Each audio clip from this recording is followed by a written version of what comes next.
नमस्कार दोस्तों, आपका स्वागत है। आज का हमारा टॉपिक है ईमानदारी का फल।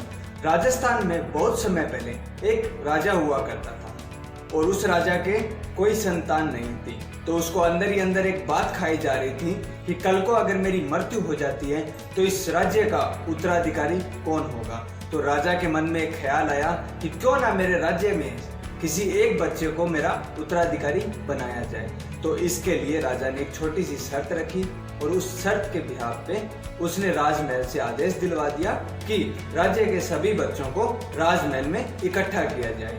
तो अगले दिन सुबह हुई, राजमहल में सारे बच्चे इकट्ठे हो गए। राजा वहां पहुंचे और सब बच्चों को एक एक बीज दिया गया पौधे का, ताकि 6 महीने बाद उनको बोला गया कि आज से 6 महीने बाद हम यहीं मिलेंगे और जिस भी बच्चे का पौधा सबसे अच्छा होगा उसको मैं यहाँ का उत्तरदायी बनाऊंगा। सारे बच्चे अपने अपने घर चले जाते हैं।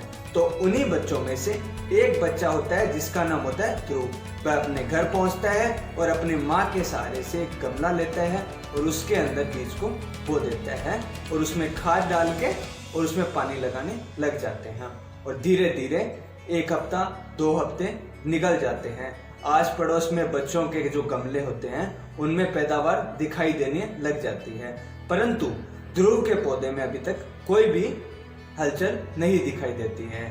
और ध्रुव उसमें और ज़्यादा मेहनत करने लग जाता है, उसमें पानी देने लग जाता है और करने लग जाता है।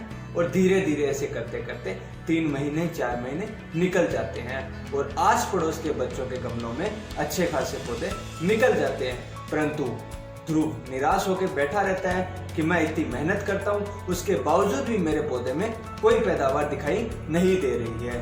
तो ध्रुव सोचता है कि क्या पता मेरे पौधे के अंदर ऐसा क्या है, और वह ऐसा सोच के और ज़्यादा उस पर मेहनत करने लग जाता है।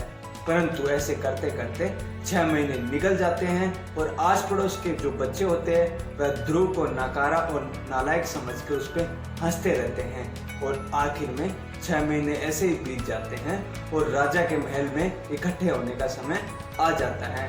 और ध्रुव उस दिन बहुत ही मायूस होकर घर पे बैठा होता है। तभी उसकी माँ उसे आकर बोलती है कि बेटा तू मायूस मत हो, राजा ने तुझे जो बीज दिया था वह तो तुझे लौटाना ही पड़ेगा।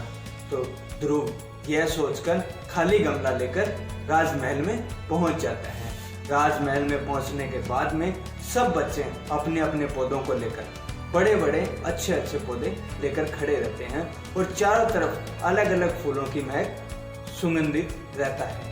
और तभी राजा के आने की घोषणा होती है। सारे खड़े हो जाते हैं और जैसे ही राजा आगे बढ़ता है हर बच्चे के पौधे को निरीक्षण करने के लिए, तो हर बच्चे के पौधे को निरीक्षण करने जाता है। और सब बच्चों के मन में यही होता है कि राजा कौन बनेगा। तो धीरे धीरे ऐसे ही निरीक्षण करते करते राजा ध्रुव के पास पहुंचता है और ध्रुव का पौधा देखते ही वह ध्रुव से पूछता है कि बेटा तुम्हारे पौधे में क्यों, तुम्हारे गमले में कोई पौधा क्यों नहीं है।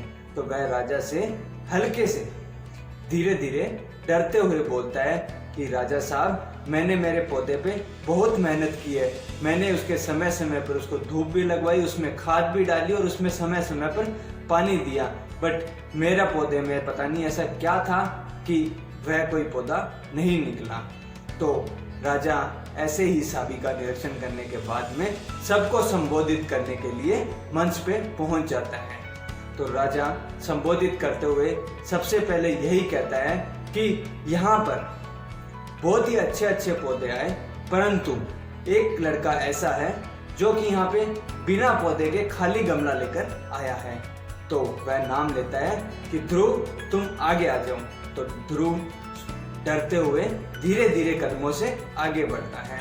तो राजा कहता है कि 6 महीने पहले जब मैंने सभी बच्चों को जो बीज दिए थे वो बीज हालांकि बंजर थे, उनकी आप कितनी भी पैदावार कर लो परंतु उनमें कोई पौधा लगने वाला नहीं था। लेकिन कई बच्चों ने या सभी बच्चों ने सिर्फ एक ध्रुव को छोड़कर अपने उत्तराधिकारी बनने के लालच में अन्य किसी बीज को बोकर यहाँ पर पौधा लेकर आए हैं। और ध्रुव बिना किसी डर के और आप सबके बिना किसी सुनने के ताने के और किसी चीज की परवाह किए बिना आज यहाँ पे खाली पौधा लेके आए हैं। तो इससे ये साबित होता है कि जो ईमानदार है वो आज यहाँ पे है, और तुम सभी जो बच्चे हैं वो अपने लालच और छल कपट की वजह से अलग किसी पौधे को लगाकर यहाँ लेके आए हो। तो राजा यश देखकर बहुत खुश होता है और ध्रुव को गले लगा लेता है, और राज्य में यश अनाउंस कर देता है कि जो अगला यहाँ का राजा होगा या फिर उत्तराधिकारी मेरा जो होगा वो ध्रुव ही होगा। और आज की कहानी से हमें यही संदेश मिलता है दोस्तों कि अगर हम ईमानदार हैं तो हमें एक दिन जरूर हमारे लक्ष्य की प्राप्ति होगी, और अगर हमारे अंदर कोई लालच है या छल कपट की कोई भावना है तो हम कभी आगे नहीं बढ़ सकते। तो दोस्तों, अगर हमारा वीडियो आपको अच्छा लगे तो शेयर जरूर कीजिए, लाइक जरूर कीजिएगा और कमेंट करके हमें जरूर बताएं, और हमारे चैनल को ज़्यादा से ज़्यादा सब्सक्राइब कीजिए। धन्यवाद।